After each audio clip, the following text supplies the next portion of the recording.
really quickly, how it is that you said your son is coping in his incarceration right now. How's he doing?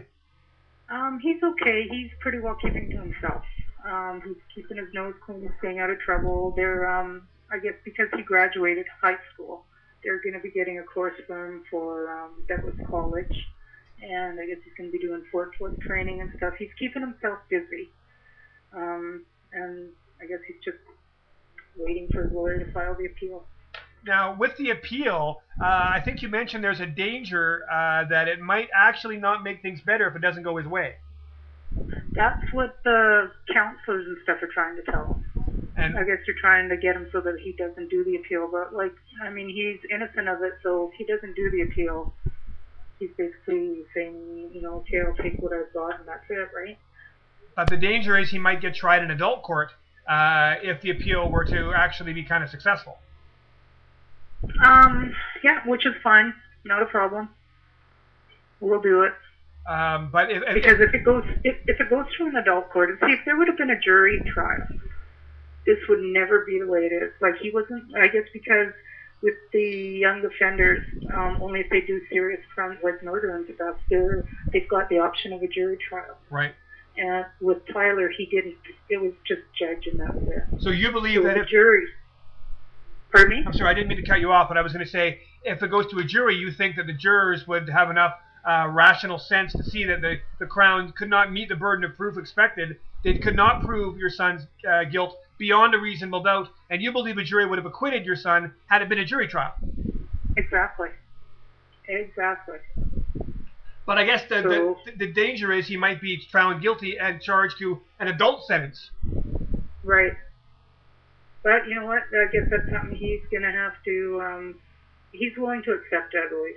It's just that he's got, like I say, counselors and everything. They're saying, if you go to an appeal court and if it doesn't work out, then you're going to be going to like North Fraser and stuff. But Well, I think they're just trying to scare him. Well, that would be interesting because, I mean, I think it actually supports his statement of innocence more because if he was guilty and all he got was 7 months in a youth detention facility, that would be way better than getting charged in an adult court, maybe 2 to 3 years in an adult prison. A guilty person, you would think, would be happy to accept a small sentence in a relatively easy facility as opposed to an adult sentence in an adult facility. But if he's willing to take the chance of that happening just to prove his innocence, I think that actually makes the case that he doesn't think he's guilty. Yeah, exactly. Yeah. It, So we're just going to all be there for him, behind him, and see what happens.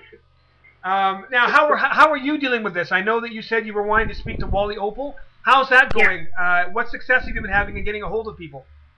Oh, no problem. Not a problem at all. I've got a email number address for Wally Opal, so I've got his phone number and stuff, so I can contact him directly, or I'll email him. And the same with the Regional Crown. And I'll be contacting both of them tomorrow and just talking to them, finding out what we can do next and everything. They seem to, like, I told them what was happening, and they seem to be behind Tyler, so we'll see what's happening. We'll see how true they are to what they say. Well, that's one thing. Everyone says one thing, but when it comes down to actually doing it, will they come through? I mean, that's the big question. Exactly. Exactly. How about the media? Besides me, I guess. What else do you have going as far as covering the story? You're the only one? Wow. Like, I've sent stuff out there, but nobody's responded. I don't know. Why do you think that is? I really don't know. I really don't know, because I know a lot of things with youth, they don't want to publish or anything, and especially too if there is a problem, like if they do a story on this innocent kid that was found guilty and all that, it'll be really big news, right? Yeah. And maybe I don't know what their rules are with the media and stuff, so I really don't know. Wow. But I guess you must be going crazy there with your son away from you. I know you're working really hard from him. How are you dealing with all Yeah. the stress?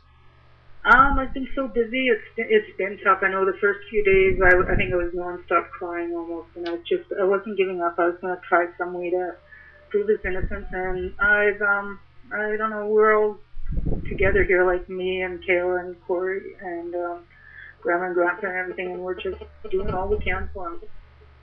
Well, you guys are. Pardon me? I was just going to say, I know it must not be easy for you folks to go through all this. You have lives of your own, and now you have this thrown on top of you. It can't be fun. It's not fun, but that makes the family stick together, right? I suppose that's one way of looking at it. Well, thank you for taking the time to speak to me. I do appreciate it. Not a problem.